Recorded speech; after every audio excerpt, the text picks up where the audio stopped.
فتویٰ ہے بڑی ہی خوبصورت، جو کہ قرآن شریف میں موجود ہے، سورہ توبہ کی آخری آیت نمبر 129۔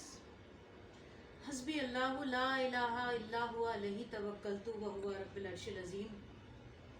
حسبی اللہ، اس آیت کے اندر اللہ تعالیٰ 4 باتیں فرما رہے ہیں۔ حسبی اللہ یعنی میرے لیے اللہ ہی کافی ہے، لا الہ الا ہوا، میں کسی کی عبادت نہیں کرتا سوائے تیرے، سوائے اللہ کے، علیہ توکلتو، اور توکل صرف اور صرف اللہ تعالیٰ کی ذات پر ہی، وہو رب العرش العظیم، جو عرش عظیم کا مالک ہے۔ حضور صلی اللہ علیہ وسلم کی حدیث ہے کہ اس آیت کو جو بھی پڑھے، جس میں جو کہ ڈپریشن کا، انزائٹی کا شکار ہو، وہ یہ آیت 7 بار پڑھے۔ حسبی اللہ یعنی میرے لیے اللہ ہی کافی ہے، بات ہی ختم ہو جاتی ہے، تمام باتیں ہی ختم ہو جاتی ہیں کہ میرے لیے